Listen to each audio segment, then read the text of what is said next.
Good morning, everyone. The wait is almost over. Today is launch day for the Artemis II mission. NASA is preparing to send 4 astronauts on a journey around the moon, something the space agency hasn't done in more than 5 decades. Wrap your head around that. I know. 5 decades. News Nation's Carmen Fuentes is at Kennedy Space Center with the latest ahead of today's launch opportunity. Good morning to you. At a status update Tuesday afternoon, NASA officials said the Orion SLS and ICPS are all in great shape after powering them up early Tuesday morning. They said all stages performed well and they show no sign of concern at this point.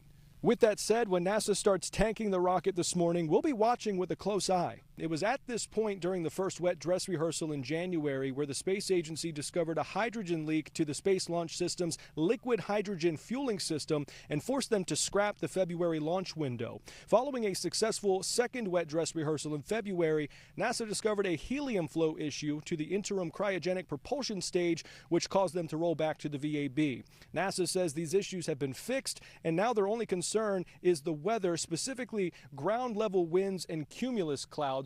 In this particular setup, I would imagine that if we get a violation, generally cumulus cloud would be the most likely candidate, probably in and out inside of about 30 minutes. And then again, as kind of the high resolution models hinted to and what the pattern supports, likely we would have additional opportunities within a 2-hour duration window. Today's weather still remains 80% favorable for launch, which means in just a few hours we could all be witnessing history as we send astronauts further than any human has ever been in space. Reporting in Cape Canaveral, Carmen Fuentes, News Nation.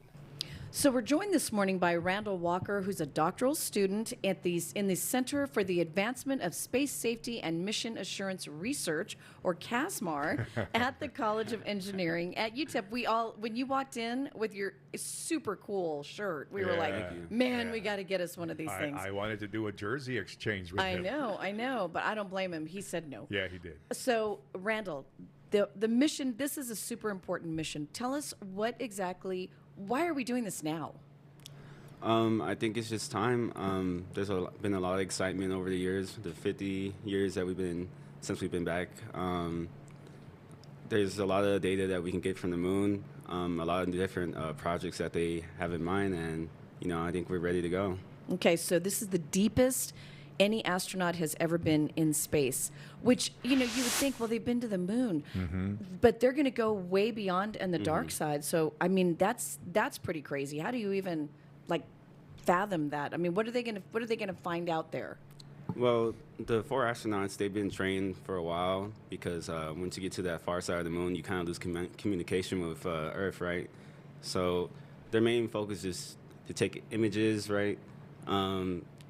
Just see what Apollo couldn't find on the far side of the moon.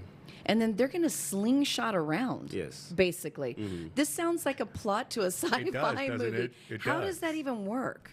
So for 24 hours, that first 24 hours is just going to be systems checks. They're going to go do a full loop around the Earth, make sure that they can both do the automatic and manual flying.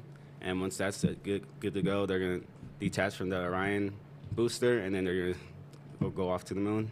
How long does it even take to get to the moon? It's going to take around 6 days. Really? Wow. Oh, wow. And you think to yourself, oh, they're going to go it's like cruises. Just right there. Yeah. Yeah. I had no idea it took so long. I mean, I know that sounds ridiculous, but you think, well, we see it all the time. I know. 6 days. Yes, ma'am. Wow. And then they are going to slingshot around the moon. They're going to use the moon's orbit to slingshot back and then make sure that they're on the right trajectory and then come back the same way they did. Okay, now, from what I understand, we're talking about building a space station on the moon, eventually. Why would we even do that, other than we can? So it's called the Lunar Gateway. Artemis 4 and on. Victor Glover will be manually flying Orion into the gateway so that they can either fuel up or just rest over there, kind of like the ISS, just on the smaller scale. Oh, okay. And, continue missions like that for so on. Do you want to be an astronaut? I do. Is that really? Yeah, that'd be cool, huh? It might just be a little no space on the capsule, but I mean, I think I could deal with it. It'd be history making, Yeah, right? Yeah. And would you go to Mars? I would love to go to Mars. Really? Really? Oh, Wow. man. Oh, wow. See, I have nothing but respect for you guys because, I mean, not only do you have to think about the science part of it, but Right. you're really far away. I mean, and you are really at the mercy of your machinery. Right. Uh-huh. You've just- never seen a sci-fi movie and you ever? Like, a lot can go wrong.